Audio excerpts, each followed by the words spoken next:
तुम्हाला माहिती आहे, शरद पवार यांच्या एका बंधूची निर्दयी हत्या झाली होती. गेली 7 दशकं महाराष्ट्राच्या राजकारणात आणि समाजकारणात अढळ स्थान निर्माण केलेलं कुटुंब म्हणजे पवार घराणं. ज्या हातांनी महाराष्ट्राची राजकीय गणितं मांडली आणि मोडली, त्याच हातांना नियतीने कधीही भरून न येणारी जखम दिली आहे. शरद पवारांचे हुकुमी एक्का असणारे अजितदादा पवार यांचं काही दिवसांपूर्वी अपघातामध्ये निधन झालं. पण थोरल्या पवारांना हादरवणारी ही काही पहिलीच वेळ नाहीये. नियतीचे घाव यापूर्वी सुद्धा शरद पवार यांच्यावर तितकेच क्रूर होते. याआधी अशा काही मृत्यूंनी पवारांच्या काळजाला कायमची भगदाड पाडली होती. या घटनांमागे नेमकी काय कारणं होती? त्या काळात पवार कुटुंबाने किती खंबीरपणे परिस्थिती हाताळली? या सर्व धक्कादायक प्रश्नांच्या उत्तरांचा आणि पवारांच्या संघर्षाचा दाखला देणारा आजचा हा व्हिडिओ. चला तर मग सुरू करूया. शरद पवार त्यांच्या लोक माझे सांगाती या पुस्तकात लिहितात की त्यांचे थोरले बंधू वसंतराव पवार हे नावाजलेले फौजदारी वकील होते. दरम्यान व्यवसायाने वकील असलेल्या वसंतरावांकडे एकदा जमिनीच्या मालकी हक्कावरून एकाच कुटुंबातील 2 भावांच्या भांडणाची केस आली होती. त्यापैकी एका भावाचा खटला वसंतरावांनी लढवला आणि तो कोर्टात जिंकला सुद्धा. खटला जिंकलेल्या भावाला मात्र शेतीमध्ये रस नव्हता. त्याने ती जमीन विकायला काढली, ज्यापैकी काही हिस्सा वसंतरावांनी कायदेशीररित्या खरेदी केला. मात्र या व्यवहाराचा खटला हरलेल्या दुसऱ्या भावाच्या मनावर या सगळ्या घटनेचा खोलवर परिणाम झाला होता. आपल्या हक्काची जमीन वकिलाच्या ताब्यात गेल्याचा राग त्याच्या मनात धुमसत होता आणि अखेर या सुडाच्या भावनेतून त्याने शरद पवार यांचे थोरले बंधू वसंतरावांचा काटा काढायचं ठरवलं. तारीख होती 2 सप्टेंबर 1962. वसंतराव नेहमीप्रमाणे शेतात फेरफटका मारण्यासाठी गेले असताना त्या रागावलेल्या भावाने त्यांच्यावर गोळा झाडून त्यांची निर्दयी हत्या केली. एका जमिनीच्या वादातून उद्भवलेल्या या रागाने पवार कुटुंबाचा सर्वात मोठा आधारस्तंभ हिरावून घेतला. वडील बंधू वसंतराव पवार त्यावेळी फक्त 35 वर्षाचे होते आणि शरद पवार यांनी विषय ओलांडली होती. त्यानंतर शरद पवार खूप गंभीर झाले होते. त्यांची ती गंभीर प्रतिक्रिया त्यावेळी खूप बोलकी होती. दरम्यान दुसरी घटना म्हणजे अजित पवार यांचे वडील अनंतराव पवार. निव्वळ 42व्या वर्षी त्यांनी या जगाचा निरोप घेतला. तसं पाहिलं तर पवार कुटुंबातील बहुतांश सदस्य शेती, व्यवसाय, सहकार किंवा राजकारणाशी जोडले गेलेले असताना अजितदादांचे वडील अनंतराव यांनी सुरुवातीला स्वतःचा एक वेगळा मार्ग निवडला होता.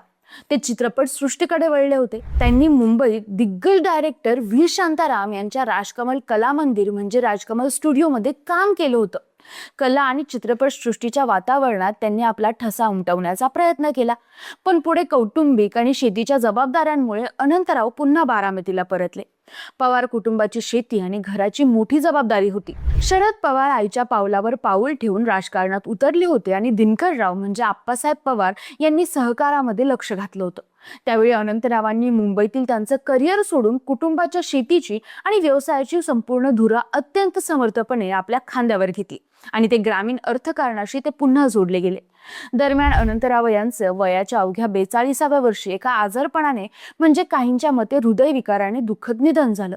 हा काळ पवार कुटुंबासाठी अत्यंत कसोटीचा होता. त्यावेळी अजित पवार हे मुंबईत पदवीचं शिक्षण घेत होते. वडिलांच्या अचानक जाण्याने अजित पवारांना आपलं शिक्षण अर्धवट सोडून पुन्हा बारामतीला परतावं लागलं आणि त्यांना देखील अत्यंत तरुण वयातच घराची व शेतीची जबाबदारी स्वीकारावी लागली. त्यावेळी अनंतरावांच्या निधनानंतर शरद पवार यांनी एका पित्याच्या भूमिकेतून अनंतरावांच्या कुटुंबाला सावरलं. त्यांनी अजित पवारांना केवळ भक्कम कौटुंबिक आधारच दिला नाही, तर त्यांना सहकार आणि राजकारणाचे बाळकडू देऊन एका सक्षम नेतृत्वाच्या रूपात घडवलं. पुढे महाराष्ट्राच्या राजकारणातील अजित पवारांचा प्रवास सर्वांना माहिती आहे. अनंतराव यांच्या स्मृती चिरंतर ठेवण्यासाठी पवार कुटुंबाने आणि त्यांच्या हितचिंतकांनी महत्त्वपूर्ण शैक्षणिक संस्थांची उभारणी केली. पुण्यातील पर्वती परिसरात Anant Pawar college of engineering and research ही नामांकित अभियांत्रिकी संस्था त्यांच्या नावाने चालवली जाते. तसेच बारामती येथे Anantrao Pawar English medium school उभारण्यात आले. यानंतरचा तिसरा मृत्यू म्हणजे शरद पवार यांचे 53 वर्षाचे साथी त्यांचे पीए तुकाराम धुवाळी. सध्याच्या काळात नगरसेवकांना देखील पीए म्हणजे स्वीय सहाय्यक असतात. त्यामुळे स्वीय सहाय्यक ही नेते मंडळींची गरज बनली आहे.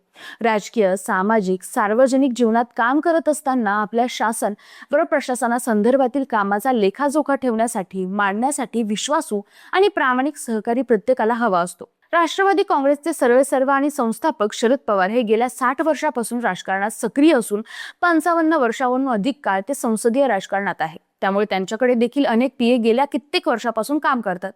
विशेष म्हणजे गेल्या 53 वर्षापासून शरद पवारांचे स्वीय सहाय्यक म्हणून काम करणाऱ्या तुकाराम धुवाळी यांचं गेल्या वर्षी निधन झालं. आपल्या सोबत 53 वर्ष सोबती राहिलेल्या, प्रत्येक क्षणात साथी बनलेल्या तुकाराम धुवाळी यांच्या निधनाबद्दल शरद पवारांनी दुःख व्यक्त करत अनेक आठवणी जागवल्या होत्या. त्यांच्या सोशल मीडिया पोस्टमध्ये त्यांनी लिहिलं होतं, मी 1972 पासून सार्वजनिक जीवनात सक्रिय झाल्यापासून ज्यांनी माझ्या स्वीय सहाय्यकाची जबाबदारी स्वीकारली ती तुकाराम धुवाळी यांनी. विशेष म्हणजे ही जबाबदारी त्यांनी त्यांच्या शेवटच्या श्वासापर्यंत कार्यरत राहून सांभाळली. अतिशय विश्वासू, प्रामाणिक व सचोटीने वागणारा, निर्गवी तसेच सतत हसतमुख असणारा, प्रत्येक व्यक्तीशी आदरानं वागणारा, प्रत्येकाचं काम पूर्ण होण्यासाठी यथाशक्ती प्रयत्न करणारा, अशा निराळ्या सहकार्याचं देहावसान झालं याचं मला अत्यंतिक दुःख होतंय. अशा शब्दात शरद पवारांनी स्वीय सहाय्यक धुवाळी यांच्या निधनानंतर भावना व्यक्त केल्या होत्या. आपल्या कामाचा व्याप जसा वाढत जातो तेव्हा अशी काही माणसं जवळ असावी लागतात की ज्यांच्या सहकार्याने आपण निश्चिंतपणे वेगवेगळ्या प्रकारची कामं करू शकतो. त्यांच्यावर सोपवलेली जबाबदारी ते निश्चिंतपणे, प्रामाणिकपणे पार पडतात. त्यात आपल्याला मागे वळून पाहावं लागत नाही. अशातलेच धुवाळी होते. त्यांच्या जाण्याने मला कुटुंबातील एक व्यक्ती गेल्याचं दुःख होतंय. त्यांच्या आत्म्यास ईश्वर सद्गती देव, असं शरद पवार यांनी त्यावेळी त्यांच्या ट्विटर अकाउंटवरून म्हटलं होतं. त्यावेळी शरद पवारांनी तुकाराम धुवाळी यांचे फोटोही शेअर केले होते. आणि चौथा मृत्यू ज्यामुळे शरद पवार मुळापासून हादरून गेले ते म्हणजे त्यांचे पुतणे अजित पवारांचं अपघाती निधन. ज्याला लहानपणापासून अंगाखांद्यावर खेळवलं, त्याचे डोळ्यासमोर अंतिम संस्कार पाहावे लागतील असं थोरल्या पवारांना स्वप्नात सुद्धा वाटलं नसेल. अजितदादांच्या निधनानंतर पवारांनी दिलेली पहिली प्रतिक्रिया खूपच बोलकी होती. तोंडातल्या तोंडात त्यांचे फिरणारे शब्द आणि जड झालेला आवंढा. त्यावेळी सगळा महाराष्ट्र सुद्धा त्यांच्या हातासारखाच थरथरत होता. एवढंच नाही तर कॅन्सर सारख्या आजाराला हरवणाऱ्या शरद पवार यांना सलग 3 वेळा लागोपाठ हॉस्पिटलमध्ये दाखल करण्यात आलं. हा धक्का त्यांच्यासाठी सगळ्यात भयंकर आहे. कारण आपल्या माघारी आपण ज्याला कुटुंबाचा कारभार सोपवू शकतो असा माणूस डोळ्या देखत जाणं यापेक्षा वाईट गोष्ट काय असू शकते. अजितदादा हे खऱ्या अर्थानं पवारांनंतर महाराष्ट्राचे कारभारी होते. अजितदादा हे रेडीमेड नेतृत्व नव्हतं, तर ते शेती मातीतून उमललेलं नेतृत्व होतं.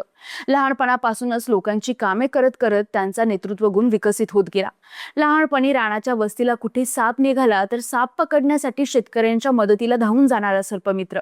1971च्या दुष्काळात लोकांनी सोडून दिलेली जनावरे काटेवाडी परिसरातील शेतांमध्ये धुडगूस घालत असताना आपल्या मित्रांच्या मदतीनं ती जनावरे पकडून दूरवर सोडून देणारे तारणहार. स्वतःच्या शेतात राबवून टोमॅटोचे विक्रमी उत्पादन घेणारा प्रगतशील शेतकरी. स्वतःच्या गोठ्यांमध्ये गुरांना चारा पाणी घालून त्यांचे दूध काढणारा गोपाल. पोल्ट्रीच्या माध्यमातून शेतीपूरक व्यवसाय करता येतो हे दाखवून देणारा शेती व्यावसायिक. रस्त्याने जाताना सुद्धा आजूबाजूच्या झाडांवर लक्ष ठेवून त्यांची जपणूक करणारा निसर्गप्रेमी. अशा अनेक रूपात दादांचे सर्वांगीण नेतृत्व तयार झाले होते. राजकारणात ज्यांच्याकडे राजकीय डावपेचांबरोबर राजकीय सहृदयताही असते अशा नेत्यांपैकी अजितदादा पवार हे एक होते. सत्ता येते जाते या गोष्टींचं त्यांनी कायम भान ठेवलं. अशाच निवडणुकींच्या दौऱ्यात त्यांनी प्रचंड धावपळ केली.